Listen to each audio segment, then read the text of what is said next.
Hello guys, welcome back to our YouTube channel, Avni Stories World. Defend లో part 63. కమాన్ త్వరగా చేయి. It's bleeding. తన చేతిని చూపిస్తూ అంది మిస్టీ. ఆ వాటర్ యాంటీసెప్టిక్గా కూడా పనిచేస్తుంది. Make it fast. మా ఆయన వచ్చారు అసలే అన్నారు రాధ కోపంగా. మరొక ఆప్షన్ లేకపోవడంతో ఆ నీళ్ళని ఆకలి మొత్తం వచ్చినట్టు జల్లి వాసన వస్తుంటే తన రూమ్కి పరిగెత్తింది. జబ్బు కట్టింది ముష్టికి అని ఫుడ్ ప్లేట్ రూమ్లో పెట్టి బయట నుండి లాక్ చేసి తన రూమ్కి వెళ్ళారు రాధ. ఆయన వాష్రూమ్కి వెళ్ళడంతో మరో రూమ్కి వెళ్ళి బేబీ పింక్ కలర్ శారీ కట్టుకుని వాళ్ళు జడ వేసుకుని రూమ్కి వచ్చారు. 50 years ప్లస్ వయసులో కూడా 40లో ఉన్నట్టుంటుంది ఆవిడ శరీరాకృతి. దానికి కారణం రాధగారు డైలీ యోగా చేస్తారన్నమాట. టవల్లో బయటకు వచ్చిన ఆయన వింతగా చూస్తూ ట్రిప్ వెళ్తున్నావా అన్నారు రాజేంద్ర. డిన్నర్ స్పెషల్గా చేద్దాం. ఎప్పుడో పుష్కరం ముందు తీసుకెళ్లారు బయటికి మూతి విరుస్తూ చెప్పారు. వెళ్తున్న ఆవిడ చీర కొంగు లాస్ట్లో పట్టుకోవడంతో ఆగిపోయి ఓరగా చూశారు రాధ. జుట్టు నెరిసే వయసులో హనీమూన్ కావాల్సి వచ్చిందా? చమత్కారంగా అడిగారు రాజేంద్ర. మరోసారి మూతి ముడిచి బయటికి వెళ్ళడంతో చిన్నగా నవ్వుకుంటూ తెల్ల పంచే లాల్చీ కట్టుకుని బయటకు వచ్చేసరికి డైనింగ్ టేబుల్ దగ్గర క్యాండిల్స్ వెలిగిస్తూ కనిపించారు. ఏమిటి రోజు మంచి హుషారుగా ఉన్నావు అని వెనక నిలబడుతూ అడిగారు. నా భర్తతో నాకు ఏకాంతంగా గడపాలనిపించింది. వెనక్కి తిరిగి ఆయన లాల్చి బటన్ పెడుతూ చెప్పారు ఆమె. నీ ఒంటి పరిమళం ముందు ఈ వంటకాల గుమ్మగుమ్మలు తెలియట్లేదు రాదా? బిడియంగా తలదించుకుంటూ వడ్డిస్తాను కూర్చోండి అంటూ చైర్ వెనక్కి లాగారు. ఎప్పుడో సంజీవ్ పుట్టే ముందు తినిపించావు. ఆ గాడిద పుట్టాక వాడికి పెట్టడమే సరిపోయింది. నా కొడుకు బంగారం. ఒక్క మాట అన్న ఒప్పుకోను. డైరెక్ట్గా అడిగితే తినిపిస్తానుగా అంటూ ఆయనకి ఇష్టమైన ఫ్రాన్స్ కర్రీ కలిపి నోటి దగ్గర పెట్టారు. సంజీవ్కి 6 monthsకి ఒకసారి లీవ్స్ అప్లై చేయాలి. ప్రేమగా రాధగారికి తినిపిస్తూ చెప్పారు రాజేంద్ర. కబుర్లు చెప్పుకుంటూ తినిపించడం పూర్తి అవడంతో ఇక పడుకోండి, నేను క్లీన్ చేసుకుని వస్తా అన్నారు. మూవీ చూద్దాం ఒక్క మాట చెప్పి లోపలికి వెళ్ళిపోయారు.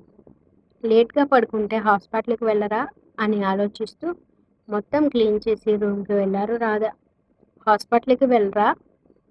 లీవ్ పెట్టాను అంటూ పెళ్ళైన కొత్తలో చూసిన సినిమా పెట్టారు టీవీలో. ఇష్టంగా భర్త చేతిని చుట్టుకుంటూ పాత రోజుల్ని నెమరు వేసుకుంటూ మూవీ చూడటంలో నిమగ్నమయ్యారు ఇరువురు. పెద్దగా అరుస్తూ లిక్కబడి లేచింది వరేణ్య.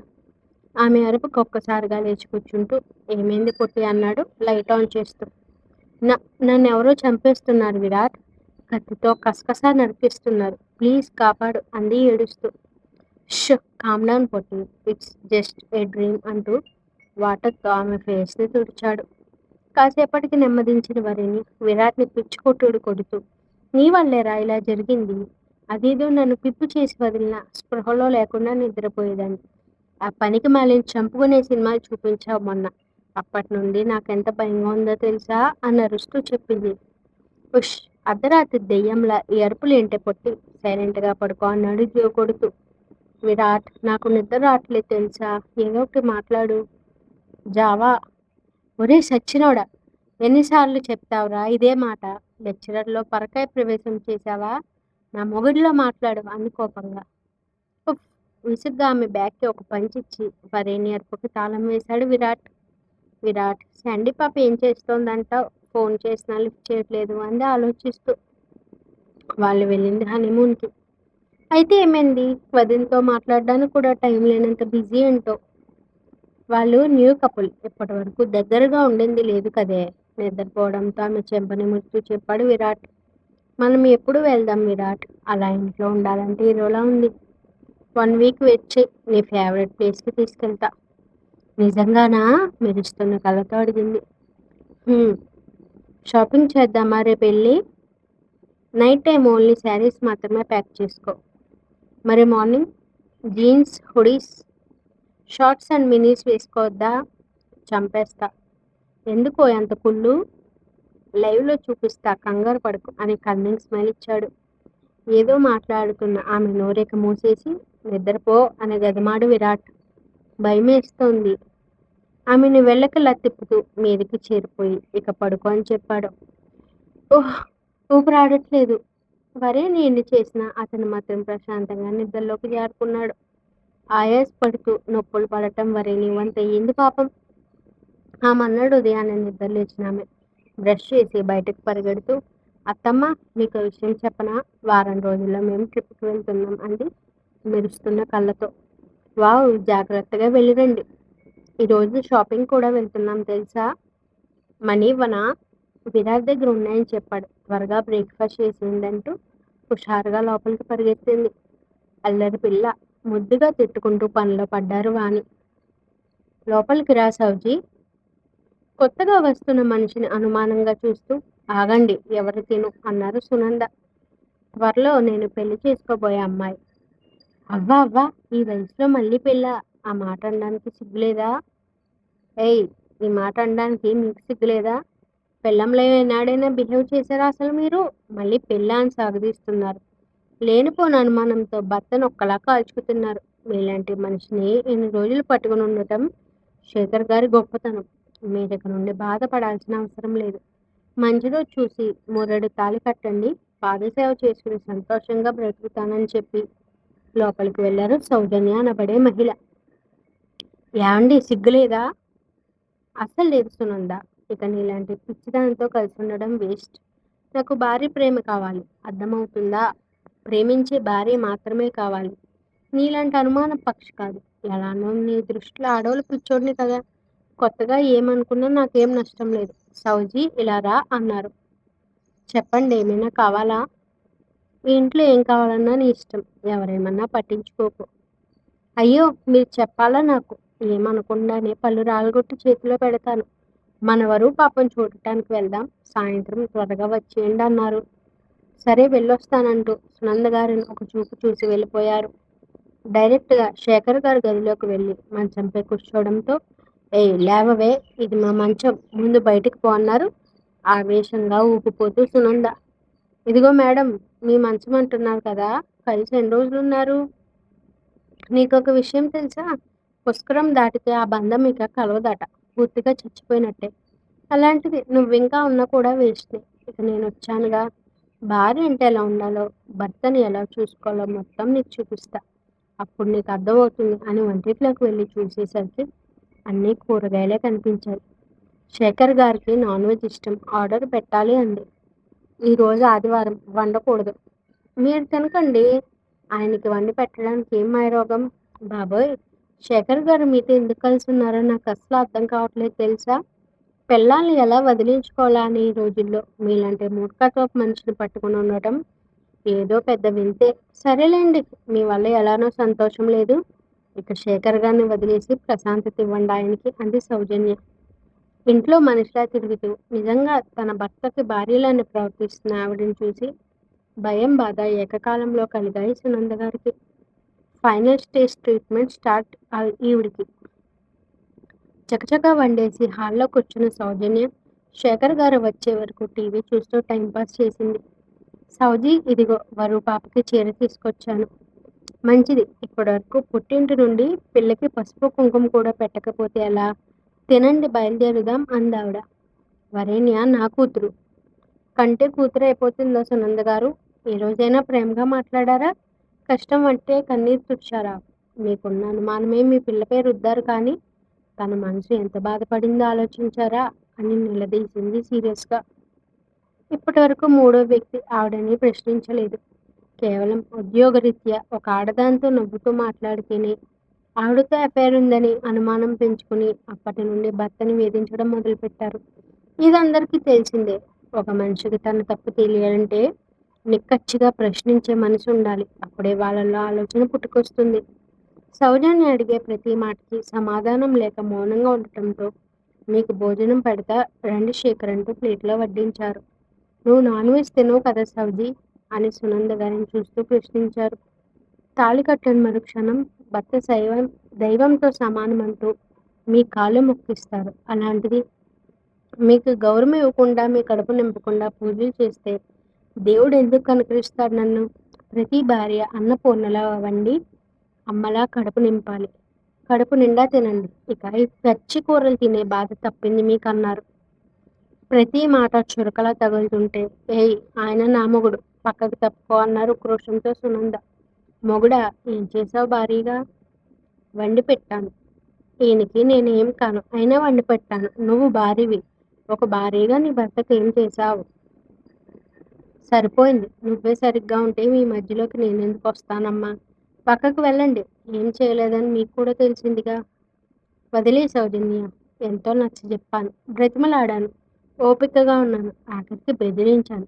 ఇంత చేసినా ఆవిడలో మార్పు రాలేదు. ఒకప్పుడు కలిసి ఉండటానికి వరీనే కనిపించేది.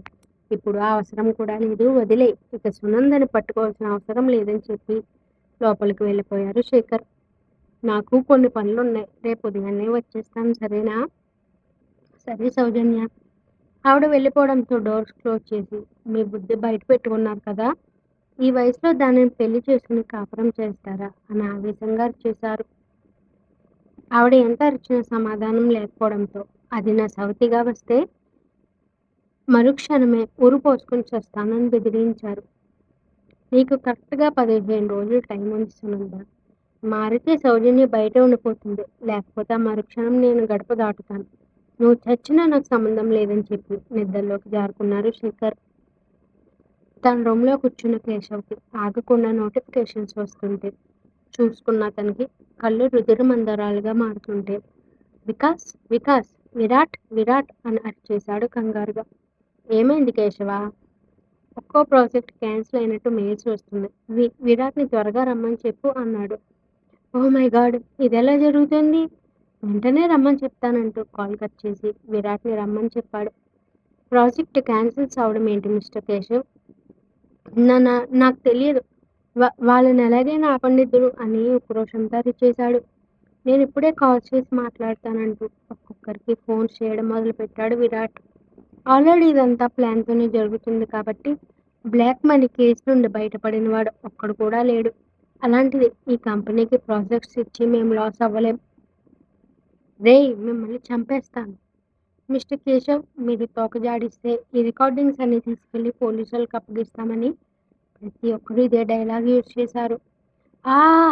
ఎన్నో సంవత్సరాలు కష్టపడి అందరి కడుపులను కొట్టి కన్నీళ్లను పోగు చేసి సంపాదించిన కీర్తి, డబ్బు కేవలం 2 రోజుల్లో దూరం అయిపోతుంటే ఏం చేయాలో తెలియక పిచ్చి పట్టినట్టుగా జుట్టు పీక్కుంటూ అరిచాడు.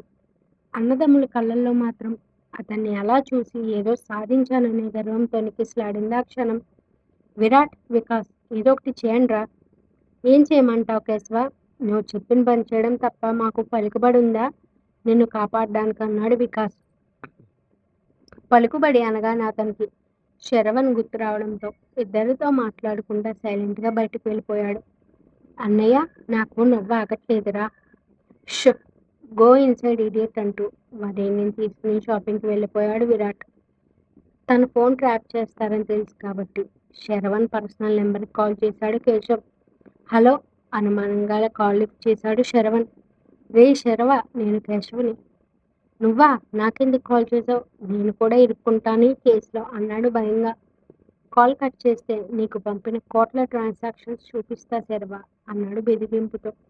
వద్దు కేశవ అంత పని చేయకు. నన్నేం చేయమంటావిప్పుడు? నీ పలుకుబడి ఉపయోగించి నన్ను బయటికి తీసుకురా. ఎంత డబ్బు కావాలంటే అంత ఇస్తాను. రేయ్! నీ దగ్గర అంత డబ్బు లేదు కదా? నా బ్రెయిన్ కుక్కల్లా పనిచేసే నా కొడుకులు ఉన్నారు. భయం వద్దు నీకన్నాడు కేశవ్. ప్రెజెంట్ బెయిల్ మీద ఉన్నావు కాబట్టి ప్రాబ్లం లేదు. ఈలోపు ఏం చేయాలో నేను ఆలోచిస్తా. ఫస్ట్ వికాస్‌కి నీ కూతురుతో వీలైనంత త్వరగా పెళ్లి జరగాలి. సరే కేశవ. ఆ ట్రాన్సాక్షన్స్ విషయం మరి? ప్రెజెంట్ నేను ఎవరిని ట్రస్ట్ చేయలేను. నా పని అయ్యాక చెప్తా అంటూ కాల్ కట్ చేసి నెంబర్ డిలీట్ చేశాడు. నిలబడి చూస్తున్న పనివాడి చెంప పగలగొట్టి ఈ ఫోన్ నాకు కావాలి. ఇదిగో డబ్బంటూ 10,000 కట్టపడేశాడు. ఆ నైట్ రూమ్‌కి వచ్చి డోర్ ఓపెన్ చేయగానే మల్లెల వాసన గుప్పుమని కొట్టడంతో ఒకరినొకరు ఆశ్చర్యంగా చూసుకున్నారు. సంజునే చేసుంటాడని బిడియంగా లోపలికి వెళ్ళిన స్వప్న ఫ్రెష్ అవ్వడానికి వాష్‌రూమ్‌కి వెళ్ళింది. రిసెప్షన్ కాల్ చేసిన సంజీవ్‌కి మ్యాటర్ కనుక్కోవడంతో వెంటనే విరాట్‌కి కాల్ చేశాడు. ఏంట్రా డాక్టర్ బావా? ఏంటి విరాట్ ఇది? హస్బెండ్ డాక్టర్ అయితే ఎలా బిహేవ్ చేయాలో స్పెసిఫిక్‌గా నేను చెప్పాలా ఇడియట్? ఏదో జరుగుతుందని భయపడకు. జరగకుండా నీ ప్రేమను చూపించంటూ కాల్ కట్ చేశాడు విరాట్. అన్యమనస్కరంగానే డోర్ క్లోజ్ చేసిన సంజీవ్ ఫ్రెష్ అయి రావడంతో క్రాప్ టాప్ అండ్ షార్ట్లో రెడీ అయ్యి బయటకు వచ్చింది స్వప్న. మీ అన్నయ్య చేశాడు ఇదంతా. మంచి పనే కదా చేశాడు. దానికి ఎందుకు అలా ఫేస్ మార్చేశారు? మీకు నాతో ఉండటం ఇష్టం లేదా అని బాధగా అడిగింది. నీ హెల్త్. ఎన్ని రోజులు దూరంగా ఉంటారు? హెల్త్ గురించి ఆలోచిస్తారు కాబట్టి ఆ టైంలో ఇంకెంత జాగ్రత్తగా ఉంటారో కదా అని ఆశగా అడిగింది. ఆమె కళ్ళల్లోకి చూసిన సంజు మరుక్షణం స్వప్న పెదవుల్ని లాక్ చేశాడు. సంకెళ్ళు వీడకుండానే ఆమెని బెడ్పై వేసి సున్నితంగా ఇరువురి దుస్తులని వేరు చేసి మరింత సున్నితంగా ఆమె అంగాంగాన్ని పెదవులతో స్పృశించి ఆమె ముఖ కవలికల్ని పరిశీలిస్తూనే అత్యంత సున్నితంగా ఆమెని తనలో ఐక్యం చేసుకున్నాడు సంజీవ్. స్వప్న కళ్ళల్లో నీటి చూడుని తిరగడంతో ఐ లవ్ యూ సండి అని ఫోర్ హెడ్ కిస్ చేశాడు. మనిద్దరం పూర్తిగా ఒకరిలో ఒకరంగా మారిపోయాం సంజీవ్ గారు అని తెలియని తృప్తితో ఉంది. Are you all right Sandy? నాకేం ప్రాబ్లం లేదండి అంటూ అలసటగా అతని కౌగిట్లో సేద తీరుతుంది స్వప్న. థ్యాంక్స్ బావా అని కిస్ ఇమోజీ సెండ్ చేసి ఆనందంతో తన సతిని చూసుకుంటూ నిద్రకి దూరమయ్యాడు Sanjeev. Continues. Thank you for watching. Like, comment, share, subscribe చేసుకోవడం మర్చిపోకండి. అలానే హై పాయింట్స్ ఇచ్చి మరింత రీచ్ వచ్చేలా చూడండి. Stay tuned for more videos.